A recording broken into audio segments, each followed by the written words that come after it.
7 मई 1915 New York से Liverpool जा रही एक ब्रिटिश ओशन लाइनर जिसमें कि लगभग 2000 लोग सवार थे। जिस शिप को एक समय सबसे लग्जरी और एडवांस टेक्नोलॉजी इंजीनियरिंग का प्रतीक माना जाता था, उसके साथ एक ऐसी घटना हुई कि मात्र 18 मिनट में वो समुद्र की गहराइयों में समा गई और दुनिया की सबसे भयानक घटनाओं में से एक घटना मानी जाने लगी, जिसमें कि लगभग हजारों लोगों ने अपनी जान गंवाई।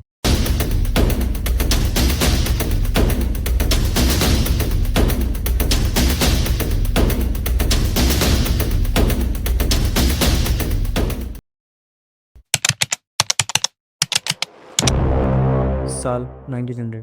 ये वो टाइम था जब अटलांटिक ओशन में केवल जर्मन और अमेरिकन शिप्स का राज था और इन्होंने अटलांटिक ओशन में होने वाले पैसेंजर ट्रेड को पूरी तरह से कैप्चर कर रखा था, जिससे यहाँ से बहुत सारा प्रॉफिट जनरेट होता था और वो कंट्री की इकोनॉमिक को भी बहुत सपोर्ट करता था।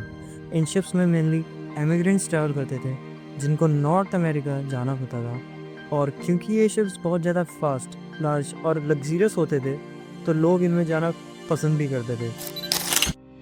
अटलांटिक ओशन में बढ़ते कंपटीशन को देखते हुए कनॉट लाइन, जो कि एक ब्रिटिश कंपनी है, उन्होंने ईयर 1904 में लुस्तेनिया का कंस्ट्रक्शन शुरू कर दिया और मात्र 2 साल में ही लुस्तेनिया बनके तैयार हो जाती है।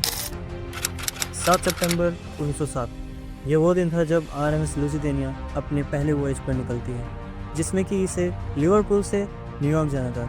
यह उस ज़माने की सबसे फास्टेस्ट, लार्जेस्ट और लग्जरियस शिप बन जाती है और साल 1907 में ये फास्टेस्ट अटलांटिक क्रॉसिंग करके ब्लू रिबैंड टाइटल अपने नाम कर लेती है और इससे अब अटलांटिक ओशन में ब्रिटिश डोमिनेंट भी देखने को मिलता है। 1914 आ जाता है और वर्ल्ड वॉर 1 स्टार्ट हो जाती है, क्योंकि अब आरएमएस लुसिटेनिया की पूरी बिल्डिंग कॉस्ट ब्रिटिश गवर्नमेंट ने फंड की थी और ये एग्रीमेंट भी साइन करा था उस वक्त कि जब वॉर लाइक सिचुएशन होगी तो उसे वॉरशिप में कन्वर्ट कर दिया जाएगा। इसीलिए आरएमएस लुसिटेनिया में एक सीक्रेट रूम भी बनाया था जो कि वॉर आने पर एमुलेशन का काम करता है।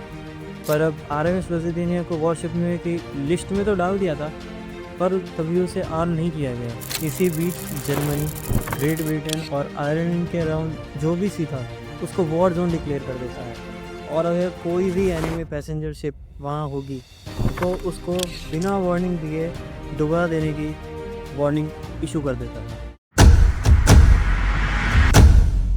7 मई 1915 ये वो दिन था जिस दिन आरएमएस लुसिटेनिया न्यूयॉर्क से लिवरपूल के लिए निकलती तो है पर कभी वहाँ पहुँच नहीं पाती। लुसिटेनिया अपने आधे से ज़्यादा सफ़र पूरा कर चुकी होती है और जब ये अपनी मंजिल से लगभग 18 किलोमीटर दूर थी तभी एक जर्मन U-20 ने लुसिटेनिया को देख लिया और जर्मन U-20 बोट लुसिटेनिया की तरफ बढ़ती है और बिना किसी वार्निंग के टॉर्पीडो फायर कर देती है, जो कि लुसिटेनिया के आगे के हिस्से में लगता है और एक बड़ा धमाका होता है।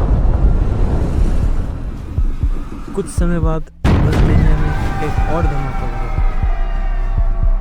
जिसे लुसिटेनिया ने तेजी से अपना संतुलन खो दिया। लुसिटेनिया में उस समय 48 लाइफ बोट्स थे और केवल 18 मिनट में लुसिटेनिया पूरी तरह से डूब गई थी और शिप में मौजूद 1900 में से 1200 लोगों की मौत हो गई, जिसमें कि 128 अमेरिकन पैसेंजर भी थे। लुसिटेनिया के डूबने की खबर पूरी दुनिया में आग की तरह फैल गई थी। इससे अमेरिकन और ब्रिटेन के लोगों में गुस्सा भड़क गया।